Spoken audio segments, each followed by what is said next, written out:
जिला प्रभारी मंत्री ईश्वर खंडरे ने आज बीदर शहर के नेहरू स्टेडियम में कल्याण कर्नाटक उत्सव 2025 दिवस के अवसर पर ध्वजारोहण करने के बाद संवाददाता सम्मेलन को संबोधन किया। कैमरामैन पपुराज का कवरेज। कल्याण कर्नाटक विमोचना दिनाचರಣೆ हार्दिक ಶುಭಾಶಯಗಳನ್ನು ಕೋರುತ್ತೇನೆ। ಬಹುದಿವಸದ ಒಂದು ಬೇಡಿಕೆ ಇತ್ತು, ಕಲ್ಯಾಣ ಕರ್ನಾಟಕ ಅಭಿವೃದ್ಧಿ ಮಂಡಳಿಯ ಕೆಲಸ ಕಾರ್ಯಗಳಿಗೆ ಪ್ರತ್ಯೇಕವಾದಂತ ಒಂದು ಸಚಿವಾಲಯ ನಮ್ಮಲ್ಲಿ ಇರಬೇಕು ಅಂತ ಹೇಳಿ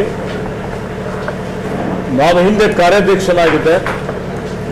ಕಾರ್ಯಾಧ್ಯಕ್ಷನಾಗಿದ್ದಂತ ಸಂದರ್ಭದಲ್ಲಿ ಕಲಬುರಗಿಯಲ್ಲಿ ನಮ್ಮ ಪಕ್ಷದ ಪ್ರಣಾಳಿಕೆ ತಯಾರು ಮಾಡುವಂತಹ ಸಂದರ್ಭದಲ್ಲಿ ಅನೇಕ ಬೇಡಿಕೆಗಳನ್ನು ನಾವು ಕೊಟ್ಟಿದ್ದೇವೆ। 5,000 ಕೋಟಿ ಕೊಡಬೇಕು ಅಂತ ಹೇಳಿ ನಾನು ಶರಣ್ ಪ್ರಕಾಶ್ ಪಾಟೀಲ್ ಪ್ರಿಯಾಂಕ್ ಅವರೆಲ್ಲರೂ ಕೂಡಿ ಮನವಿಯನ್ನು ಸಲ್ಲಿಸಿದ್ದೇವೆ। ಅವತ್ತೇ ನಮ್ಮ ಪ್ರಣಾಳಿಕೆ ಘೋಷಣೆ ಮಾಡಿದ್ದೇವೆ। ನಮ್ಮ ಸರ್ಕಾರ ಜನರ ಆಶೀರ್ವಾದದಿಂದ ಅಧಿಕಾರಕ್ಕೆ ಬಂದರೆ ಇವೆಲ್ಲವನ್ನು ಅನುಷ್ಠಾನ ಮಾಡ್ತೀವಿ ಅಂತ ಹೇಳಿ ಆ ನಮ್ಮ ಬೇಡಿಕೆಯಲ್ಲಿ ಕಲ್ಯಾಣ ಕರ್ನಾಟಕಕ್ಕೆ ಪ್ರತ್ಯೇಕ ಸಚಿವಾಲಯ ಕೊಡಬೇಕು, ಮಂಜೂರಿ ಮಾಡಬೇಕು ಅಂತ ಕೇಳಿದ್ದೇವೆ।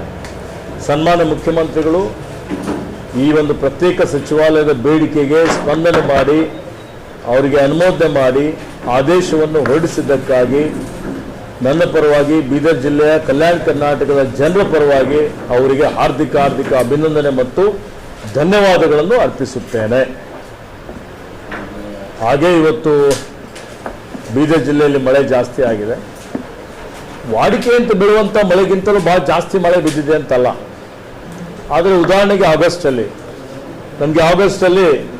ಸುಮಾರು 190 ಅಂತ ಅನಿಸುತ್ತೆ, ನಿಖರವಾಗಿ ಗೊತ್ತಿಲ್ಲ, ಸುಮಾರು 300 mm ವರೆಗೆ ಮಳೆ ಆಗಿದೆ, ಜಾಸ್ತಿ ಆಗಿದೆ।